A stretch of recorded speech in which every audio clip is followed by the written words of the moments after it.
যেন পড়ে পড়ে যেন মোটিভেট হয় আর এখান থেকে যেন বেরিয়ে আসতে পারে। রিকোয়েস্ট, ও মরবে এই 2 দিন পরে, ওর যা হাব ভাব। এমন একটা কাজ করে ফেলেছি, এটা আমি বলতেও পারছি না, কাউকে বলতে পারিনি। খুব ছাড়া তো মানুষ কিছুই এখন বিশ্বাস করে সবসময় খারাপ ছেলেদেরকে খোঁজে, এটা তো 100% বললাম আমি বাপন বিশ্বাস ভিডিও বানাতো না বংরন, আমি বানালাম, মেরে ফেললাম বংরনকে। বাপন বিশ্বাস বংরনকে মেরে ফেললো, কন্ট্রোভার্সি শুরু হয়েছে। ভুল আমিও করেছি, কিন্তু যেই কাণ্ডটা ঘটেছিল ওটা কি আমার সাথে ঠিক ঘটেছিল? গাইস, রন এবং প্রীতিকে নিয়ে সোশ্যাল মিডিয়ায় প্রচুর আকারে কন্ট্রোভার্সি হচ্ছে। অনেকেই বলতেছে ডিভোর্স হয়ে গেছে রন প্রীতির, আবার অনেকেই বলতেছে হয়নি। তবে শেষমেশ রন ক্লিয়ার করে দিয়েছে তাদের মধ্যে এখনো ডিভোর্স হয়নি। তবে প্রিয় দর্শক, তারা কেন আলাদা, একজন আরেকজনকে মেন করে কেন ভিডিও করতেছে, আর কেনই বা রন প্রীতিকে নিয়ে এত কিছু বলতেছে? রন ওরূপে বাপন বিশ্বাস বারবার তার ভিডিওতে বলতেছে আমার সাথে যেইটা করেছে প্রীতি মণ্ডল সেইটা একদমই ঠিক করেনি, যেটা আমরা তার 30 মিনিটের সেই ভিডিওটা দেখেই বুঝতে পেরেছি। মানে প্রীতির জন্য নাকি সবকিছু করেছে রন, শেষ পর্যন্ত রন প্রীতিকেই পেল না। তাছাড়া কেনই বা তাদের মধ্যে এই বিচ্ছেদ? তো চলুন ভিডিওতে লাইক দিয়ে ভিডিও শুরু করা যাক। যেন পড়ে পড়ে যেন মোটিভেট হয় আর এখান থেকে যেন বেরিয়ে আসতে পারে। রিকোয়েস্ট, ও মরবে এই 2 দিন পরে, ওর যা হাব ভাব। এমন একটা কাজ করে ফেলেছি, এটা আমি বলতেও পারছি না, কাউকে বলতে পারিনি, এটা নিজের মধ্যেই রেখেছি একদম। এমন কেউ একজন ছিল যে আমার সম্পর্কে কিছু ভুল ইনফরমেশন দিয়েছিল, তো যেটা আমি ওই মিথ্যে বদনামটা নিতে পারি, সব নিতে পারছিলাম কিন্তু কিছু কিছু জিনিস নিতে পারছিলাম না, তো ওর জন্য না আমি তাকে মেসেজ করে দিয়েছিলাম। মানে তাও খারাপ ভাবে নয়, ভালোভাবে, একদম ভালোভাবে। মানে তুমি এরকম কেন করলে আমার সাথে? না বাবা, সে আমার প্রেমিক নাকি এরকম ভাবে বলছে, ওরকম নয়। মানে তাকে আমি বোঝানোর চেষ্টা করছিলাম যে তুমি সে যেটা করেছে সেটা আমি নই, তো এরকম। তারপরে কথায় দুটো কথা বললো, ভালোভাবেই কথা হলো। তারপরে সে কি বুঝলো সেই জিনিসটা? প্রুফ ছাড়া তো মানুষ কিছুই এখন বিশ্বাস করে না। তো প্রুফ তো তোমার কাছে আছে, তুমি সেটা দিলে না কেন? হুট, ওরকম কোনো কিছু নয়, মানে আমি চাই না। তারপরে গিয়ে আমার মনে হলো এত কথা বলা উচিত হলো না, ওই রিগ্রেটটা আমি পুরো পাক্কাই কয়দিন ধরে। ঠিক আছে, এরকম অনেকেই আমরা রিগ্রেট করার মতন কাজ করে ফেলি, বাট ওটাকে ভুলে এগিয়ে যেতে হবে, আর কিছু করার নেই। সব বোঝে কিন্তু মন তো বোঝে না। মানুষকে বোঝানো, মানুষের সম্পর্কে জানা, এটাকে কি বলে? কি মোটিভেট করো? মোটিভেট করা, এটার কোনো বিজনেস হয় না? হয় না বিজনেস? কিসের বিজনেস? এই যে কাউকে মোটিভেট করব, কাউন্সেলিং করো? কাউন্সিলিং করব আমি। হ্যাঁ, তো তুই কাউন্সেলিং করার জন্য তো স্পেশালিস্ট হতে হবে, তোমার কোর্স করতে হবে। এই বয়সে যা শিখে গেছি এমনিই পারবো কাউন্সিলিং করাতে। করো। শুধু আগে তোকে ধরি, তোকে মানুষ করে দিই, তারপরে চান্স লাগাবো। বাবা, নিজে আগে মানুষ হও, তারপরে আমাকে মানুষ করো। তুই কিন্তু পার্সোনালে চলে যাচ্ছিস। কেন বলছো? বাড়িতে বলছে বিয়ে দিয়ে দেবে, আমি তো অনেক চেষ্টা করছি থামানোর, আমি বিয়ে হতে দেবনি। হ্যাঁ, যদি বিয়ের জন্য খুব বেশি করে তাহলে আমরা দুজন কোথাও পালিয়ে যাবো, তারপরে যে বিয়ের ভূতটা কেন রে, তোর সাথে কি আমি প্রেম করি নাকি? আরে তোর সাথে বিয়ের কেন পালাতে ভূতটা যাবো? যখন নেমে যাবে তখন না, চলে তুই আমার বাড়িতে এসে থাকবি, খাওয়া পড়ার দায়িত্ব না হয় এক সে তো মাসে জানি আমি যাই, নিলাম। বাড়ির কাছে তো বলছে থাকে। পালিয়ে যাবে, তারপরে সবাই লেসবিয়ান বলবে, ভালো লাগবে? লেসবিয়ান আমি না, তোকে তো তুই না বলেছি জানিস। তুই বিয়ে করতে অমত থাকলে আমার দরজা সারা জীবনের জন্য খোলা রইলো, তুই ভয় পেলে চলবে না। তুই খালি বলবি আমি বিয়ে করতে চাই না প্রীতি, বাদ বাকি বন্দুক ঠেকিয়ে তোর বাবাকে তুলে আনার দায়িত্ব আমার। এই তোর মা যদি লাইভটা দেখে, দেখবে না, পুরো কেস খেয়ে যেত। শরীর খারাপ মায়ের, দেখতে পারবে না। তার এখনই মনে হলো কাকির যে প্রীতি লাইভে এসছে, দেখি শরীরটা ভালো লাগে। জীবনে আরো পথ চলা বাকি আছে, তোকে দেখ একটা মেয়ে সাপোর্ট করছে না, একটা ছেলে যখন একটা মেয়েকে দাঁড় করে দেয় লাস্টের বেলায়, সেই মেয়েটাই ভুলেছে বাবা গো এসেছে উনি বলতে, তাই নাকি? সুকুমার দাস, আমার কিন্তু মাথাটা গরম হয়ে যাবে, আমি লাইভে এইভাবে কথা বলতে চাই না। ওয়েট করতে বল।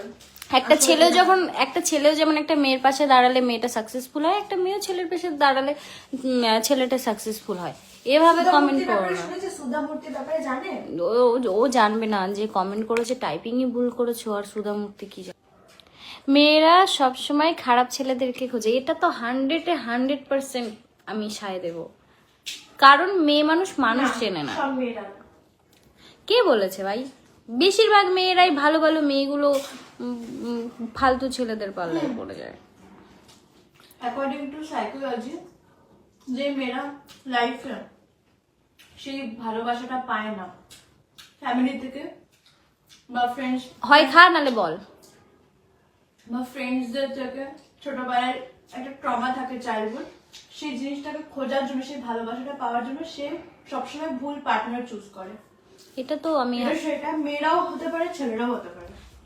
তোর সাথে আবার সেটা হয়নি তো, আমার সাথে কিন্তু এরকম হয়নি। আমার সাথে সেটাই হয়েছে। হট, ফালতু কথা। না, এরকম কোনো বিষয় নাই। না, ছোটবেলার জন্য কি মানুষ ভুল পার্টনারকে বেছে নেবে? ছোটবেলা থেকে না, যে মানুষটা একটা ভালোবাসা সব জায়গায় খুঁজে বেড়াচ্ছে, সে ভালোবাসাটা সব জায়গায় চাইছে, মানে পাচ্ছে না কোথার থেকেও, ফ্যামিলি থেকেও পাচ্ছে না বা ফ্রেন্ডস থেকেও পাচ্ছে না, ফ্রেন্ডস নেই, সেই মানুষটা ফাইনালি লাস্টের দিকে ভুল মানুষকে চুজ করে। ম্যাক্সিমামই এটাই হয়। I agree. কারণ আমারও একটা যে বাচ্চাগুলোর ফ্যামিলির সাথে ভালো বন্ডিং না। কি সব ভুলভাল বকাবকি করছি। তোর কাজটা ওঠা হতে পারে, হতেই পারে মতো, কিন্তু ম্যাক্সিমাম এরকমই হয়। 1.5 কি যে বড় হওয়ার স্ট্রাগল, সেটা আমার এইখান দিয়েই শুরু হয়েছিল। আর সাকসেস পাওয়ার পর অনেক মানুষ এসেছে, অনেক ফায়দা নিয়ে গেছে। আর আমি কি আমি ভাই আমার মতোই আছি, নিজেকে চেঞ্জ করলে হবে না, নিজে যেমন আছি সেরকমই থাকবো। কে কি ভাবলো তাতে আমার, হ্যাঁ একদম একদম ঠিকই ধরেছে। যাই হোক, ভিডিওতে বলিনি তো আগে দিয়ে কানে হেডফোন গুঁজে নাও, তাই এইগুলো বলছি না। কোনো একদিন বলবো যে গাইস ভিডিওতে কানে হেডফোন গুঁজে নাও। আর ঠিক করেছি ভাই, এরকম একটা চ্যানেল করতেই হবে, যে জবাব দেওয়ার জন্য আলাদা করে একটা চ্যানেল বানাতে হবে, যেখানে নাম মেনশন করা যাবে, ফটো প্রুফ দেখানো যাবে। কারণ এখন ভাই প্রুফ ছাড়া কেউ বুঝতে পারে না। নর্মাল কথা হ্যাঁ অনেকেই বুঝেছে, কিন্তু যাদের ডিপ চিন্তাভাবনা, যারা ম্যাচিওর, তারাই আমার কথা বুঝবে। আর যারা বোঝে না তাদের জন্য একটা রোস্টিং চ্যানেল খুলতে হবে। আমি ভাবলাম 8.5 লাখের একটা চ্যানেল পড়েই আছে, আগে ফ্যামিলি ভিডিও হতো, এখন ফ্যামিলি রোস্টিং হবে। তোমরা যদি এই মতে একমত হও গাইস, কমেন্টে শুধু এটাই বলো, রোস্টিং চ্যানেলের নামটা কী দেবো? বংরন মারা গেছে, ওর স্মৃতি হিসাবে কি রন রোস্টার রন, বা বাপন রোস্টার মানাচ্ছে না, মানে কেমন বেস্ট একটা টপ সেরা যায় এরকম একটা নাম সাজেস্ট করো। আমি যেটা ভালো লাগবে সেটাই রাখবো, আমার চ্যানেল, আমি যা ইচ্ছা আমি তাই করব। এই তো আস্তে আস্তে মোহ কাটছে, মায়া কাটছে, নেশাও কাটছে, এবার হবে মজা। 5 বছর ধরে এই সব জায়গাগুলো আমার এরকমই পড়ে আছে, যেরকমটা আমি রেখেছিলাম কি তার দিয়ে খারাপ। তারপরে আমি না কোনোদিনও এইসব দিকে অতটা ভেবেছি বা কোনো এইগুলোর ইমপ্রুভমেন্ট করতে পেরেছি। আমি যা করেছি ভাই অন্যর লাইফে ফোকাস করেছি, অন্যর সব কিছু করে দিয়েছি। কিন্তু আমার যেই জায়গাগুলো ওরকমই পড়ে আছে 4, 5, 6 বছর 7 বছর ধরে। তো এইগুলো এরকমই আস্তে আস্তে এই সব জায়গাগুলো প্লাস্টার করতে হবে। 2nd ফ্লোর আছে, এর সামনে দোকান আছে। আর এই জায়গাটায় কেন হাত দিচ্ছি না তারও একটা রিজন আছে। অনেক ঝামেলা পার করেছি, তো তারপরে ঠিক করেছি ভাই নিজের নামে যখন কিছু থাকবে তার উপরে কাজ করো, ভালো কিছু হবে। ওই কারুর দোকান ভাড়া নিয়ে বা কিছু, ওই জায়গায় সেই লেভেলে পৌঁছানোই যায় না যতটা পৌঁছানো যায় নিজের জায়গায়। এই জায়গাটায় আমি আগে অনেকটা টাইম কাটাতাম, এখানে থাকতাম, খেতাম, ঘুমাতাম। লাইফের এই ফেব্রুয়ারিতে 28 বছর হবে আমার। লাস্ট 3 বছর আমি এইখানে না থাকি, ভাবতে পারো যে আগের যেই সময়গুলো ছিল আমি এইসব জায়গাতেই কাটাতাম।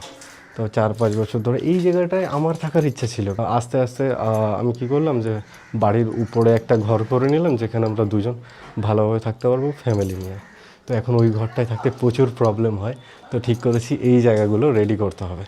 কিন্তু রেডি এখন করছি না, হয়তো স্মৃতি হিসাবে রেখে দিচ্ছি যে এই ঘরগুলো 7-8 বছর ধরে এরকমই আছে, যখন দিয়ে আমার লাইফে কেউ ছিল না, ভাগ্যিস ছিল না, নাহলে এইখানেও তার স্মৃতি থাকতো। আর লোক কি ভাই, সিম্প্যাথি আর ক্রেডিট। স্ট্রাগেল ভাই, স্ট্রাগেলের কথা বলবো তো। এটা হচ্ছে 2nd ফ্লোরের ঘর। এখানে খাট আগে ছিল, কিন্তু এখন এরকমই ছিল। এটা ক্যাফে করব 2nd ফ্লোরে। ওই সাইডটা হবে কিচেন, এই দিকটাও বসার জায়গা মোটামুটি পেয়ে যাব। আর এইখানে একটা প্রাইভেট মানে কি এইখানে মোটামুটি অনেকগুলো চেয়ার টেবিল বসবে, এইটা ক্যাফে, এখানে পায়খানা বাথরুম করার জায়গা। আর যেই ওপেন স্পেস যেটা দেখতে পাচ্ছ, এই ওপেন স্পেসটা ওপেন বসার যে জায়গাটা থাকে সেরকম একটা প্ল্যানিং ছিল, চারিপাশটা রেলিং দিয়ে ঘেরা থাকবে। এটা হচ্ছে মেইন আমাদের স্টেশন বাজারের রোডের সামনেই দোকান। এই জায়গাগুলো যদি আমি পুরো ঠিকঠাকভাবে ঢালাই করে নিই, এই সামনেটা মোটামুটি নাই করে 4টে 4 চাকা আর মোটামুটি 10-12টা বাইক পার্কিং থাকবে, তাও আবার নিজের দোকানের সামনে। এই প্ল্যানগুলোয় কাজ করব পাহাড় দিয়ে আসার পরে, কারণ পাহাড়ে আমি অলরেডি অনেক কিছু করে ফেলেছি। মানে কি, আমি যেখানেই থাকি সেই জায়গাটাকে আমি সুন্দর করে গুছিয়ে নিতে পছন্দ করি। তো পাহাড়টাও ওরকম যেভাবে গুছিয়েছি, তোমরা পাহাড়ে যে কেউ চাইলেই আমার প্রপার্টিতে ঘুরতে যেতে পারবে, কারণ ওটা হচ্ছে হোমস্টে, যে কেউ গিয়ে থাকতে পারে, ঘুরতে পারে, সময় কাটাতে পারে। তো তখন ওইখানে গেলে বুঝতে পারবে যে ওই জায়গাটায় আমি অনেকটা টাইম থাকবো বলে কত সুন্দরভাবে ওই জায়গাটাকে আমি তৈরি করেছি। তো আমিও যখন যাব আমিও অনেকটাই চমকে যাব, কারণ লাস্টে আমি লাইট টাইট যেই কাজগুলো ফুল অ্যান্ড ফাইনাল হয়েছে সেগুলো আমি দেখিনি। আমি ভিডিও পাঠাতেও বারণ করেছি যে আমি ডাইরেক্টলি নিজে গিয়ে ভিজিট করব, আলাদাই মানে ভালো লাগার লেভেলটা বেশিই থাকবে। তো তোমরা কলকাতা দিয়ে 7 তারিখে বেরোবো, 8 তারিখে শিলিগুড়ি নামবো, 9 তারিখে আমি আমার হোমস্টেতে পৌঁছে যাব।